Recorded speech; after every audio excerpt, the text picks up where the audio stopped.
তা হলো চন্দ্রানী, যে মেকআপ করতে খুব ভালোবাসতো। একদিন চন্দ্রানী যখন মেকআপ করতে বসেছিল তখন তার দরজায় কেউ বেল বাজায়। কলিং বেলের আওয়াজ শুনে চন্দ্রানী বাইরে এসে দরজা খোলে, কিন্তু সে কাউকেই বাইরে দেখতে পায় না।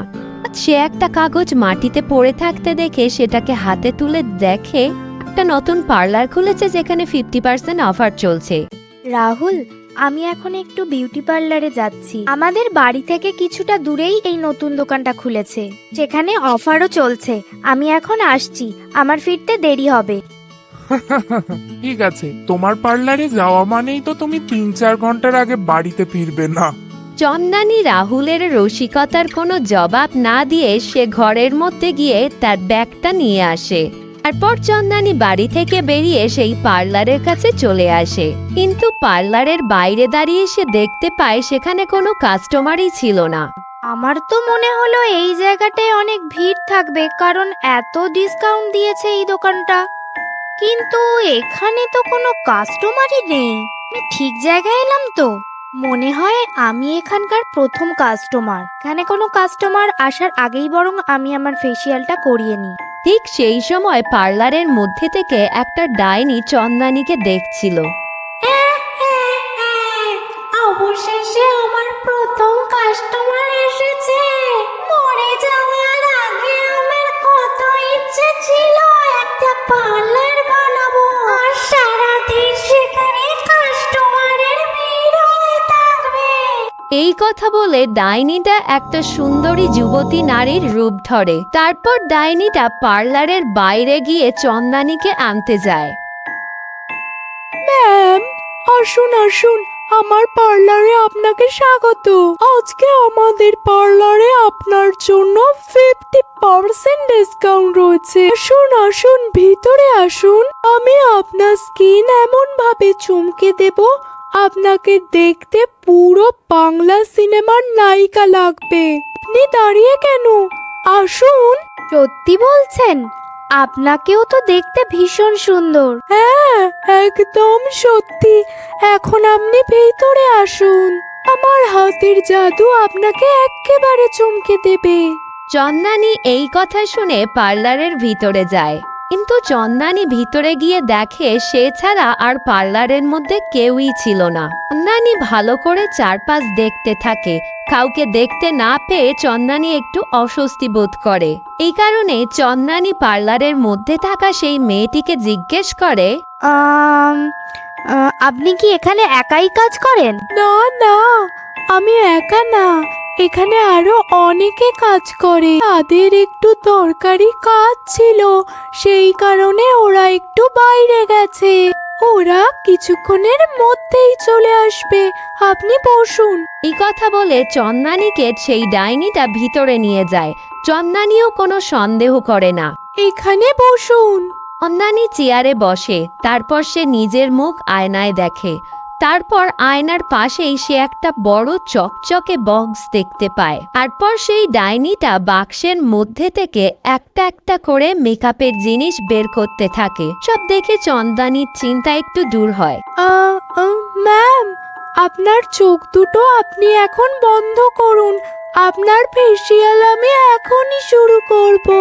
এই কথা শুনে চন্দ্রানী তার চোখ বন্ধ করে। চন্দ্রানী যখনই তার চোখ বন্ধ করে তখন সেই ডাইনিটা তার নিজের রূপে ফিরে আসে, আর চন্দ্রানীর মুখে সেই ডাইনিটা ক্রিম লাগাতে শুরু করে দেয়। চন্দ্রানী তখন সেই ডাইনির খসখসে হাতের জন্য একটু অস্বস্তি বোধ করছিল। উফ, আপনার হাত তো ভীষণ খসখসে দিদি। আমার মুখটা কেমন জ্বালা জ্বালা করছে, মনে হচ্ছে মুখের ওপর খড়খড়ে কিছু দিয়ে ঘষা হচ্ছে। আপনি ছেড়ে দিন। ডাইনিটা চন্দ্রানীর কোনো কথার উত্তরই দেয় না। সে তার ধারালো নখওয়ালা হাত দিয়ে চন্দ্রানীর মুখে আরো জোরে জোরে ঘষতে থাকে। চন্দ্রানী এবার খুব বিরক্ত হয় আর ভীষণ রেগে যায়। তখন চন্দ্রানী রেগে গিয়ে ওই ডাইনিকে বলে, ব্যাস ব্যাস, অনেক হয়েছে। আমি আর সহ্য করতে পারছি না আপনার এই খসখসে হাত। চন্দ্রানী একটু সুযোগ পেয়ে আস্তে আস্তে তার চোখ দুটো খোলে। আয়নাতে সে দেখতে পায় তার পিছনে একজন বীভৎস ডাইনি দাঁড়িয়ে রয়েছে। চন্দ্রানী তখন ভীষণ ভয় পেয়ে যায়। চন্দ্রানী তখন চেয়ার থেকে উঠে দাঁড়ানোর চেষ্টা করে, কিন্তু সে কোনোভাবেই উঠে দাঁড়াতে পারে না। ডাইনিটা তখন তার শক্তির দ্বারা চন্দ্রানীকে সেই চেয়ারে চেপে বসিয়ে রাখে। তোমাকে দেখে মনে হচ্ছে তোমার বাড়ি যাওয়ার ভীষণ তাড়া। আমি তো সবেই তোমার ফেসিয়াল করা শুরু করলাম। দয়া করে আমাকে ছেড়ে দাও, আমি কোনো হিরোইন হতে চাই না। ডাইনিটা তখন চন্দানীর মুখে আর নাকের মধ্যে ক্রিম এমনভাবে লাগিয়ে দিতে থাকে চন্দানী আর নিঃশ্বাস নিতে পারে না। এর ফলে চন্দানী কোনো কথাই বলতে পারে না, তার দম বন্ধ হয়ে আসে। তখন চন্দানী অজ্ঞান হয়ে যায়। যাক, ভালোই হয়েছে, অজ্ঞান হয়ে গেছে। এবার আমি শান্তি মতো মেকআপ করতে পারবো। এইভাবে অনেকক্ষণ ধরেই ডাইনিটা চন্দানীর মুখে ক্রিম লাগাতে থাকে। এইভাবে অনেকটা সময় পার হয়ে যাওয়ায় চন্দানীর স্বামী বাড়িতে বসে বসে ভাবে, প্রায় 3 ঘন্টা হতে চললো, চন্দ্রানী তো এখনো ফিরলো না। একটা ফোন করে দেখা যাক তাহলে। রাহুল চন্দানীকে ফোন করে। ফোনটা রিং হয়ে হয়ে কেটেই যায়। চন্দানীকে ফোনে না পেয়ে রাহুল চিন্তায় পড়ে যায়। চন্দ্রানী তো আমাকে বলে গেল 3-4 ঘন্টা লাগবে, এখন তো প্রায় রাত 10টা বাজতে চললো, এখনো চন্দ্রানী এলো না। ও কোনো বিপদে পড়লো না তো? আমাকে গিয়ে একবার দেখা উচিত। এই কথা বলে রাহুল ঘরের মধ্যে থাকা সেই কাগজের মধ্যে থেকে বিউটি পার্লারের ঠিকানাটা দেখে নেয়। তারপর রাহুল সেই ঠিকানা মতো বিউটি পার্লারের কাছে পৌঁছে যায়, কিন্তু সেখানে ভীষণ অন্ধকার ছিল। এখানে এতটাই অন্ধকার ছিল যে বাইরে থেকে দেখে মনে হচ্ছিল ভিতরে কেউ থাকার আশঙ্কাও নেই। কিন্তু রাহুল হঠাৎ দেখে একটা দরজার ফাঁক থেকে একটু আলো বাইরে আসছে। চন্দ্রানী কি এখানে আছে? রাহুল আস্তে করে দরজাটা ঠেলে খোলে। দরজা খুলতেই সে দেখে একটা ডাইনি চন্দানীর মুখে হাত ঘষছে। এ চন্দানীকে ডাকার চেষ্টা করে। চন্দ্রানী, এখান থেকে তাড়াতাড়ি ওঠো, ও কোনো মেকআপ আর্টিস্ট নয়, ও একটা ডাইনি। চন্দানী রাহুলের কোনো কথাই শুনতে পায় না, কারণ সে অজ্ঞান অবস্থায় ছিল। চন্দানীর দিক থেকে কোনো উত্তর না পেয়ে রাহুল বুঝতে পারে না তার ঠিক সেই মুহূর্তে কি করা উচিত। এই ডাইনি, তুই আমার স্ত্রীর সাথে কি করেছিস? চন্দ্রানী সাড়া দিচ্ছে না কেন?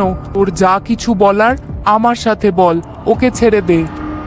আরে বাহ, আবার আরো একটা কাস্টমার এসেছে। এই সুযোগ তো হাতছাড়া করা যায় না। আয়, তুইও আয় এখানে। ডাইনিটা চন্দানীকে ধাক্কা মেরে চেয়ার থেকে ফেলে দেয়। তারপর সে রাহুলকে হাওয়ায় ভাসিয়ে আর সামনে এনে চেয়ারে বসায়। তারপর সেই ডাইনিটার রাহুলের মুখেও মেকআপ করার জন্য তার মেকআপ সামগ্রীর মধ্যে থেকে মেকআপ নিতে যায়। ঠিক সেই সময় রাহুল বুদ্ধি করে চেয়ার থেকে তাড়াতাড়ি উঠে ডাইনির মেকআপ বক্সটা নিজে হারাতে তুলে নেয়। তারপর রাহুল মেকআপ বক্সটা নিয়ে দেওয়ালের গায়ে ছুঁড়ে মারে, আর দেওয়ালে লাগার সাথে সাথেই মেকআপ বক্সটা টুকরো টুকরো হয়ে ভেঙে যায়। ডাইনির প্রিয় মেকআপ বক্স ভেঙে যেতে দেখে ডাইনি ভীষণ রেগে যায়। তারপর সে বলে, এই তুই শয়তান ছেলে, আমার মেকআপ বক্সটা তুই ভেঙে দিলি। এখন আমি কি নিয়ে মেকআপ করব?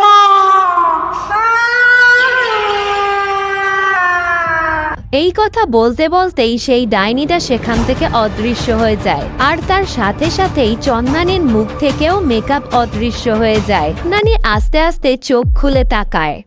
ও রাহুল, তুমি এখানে এসেছো?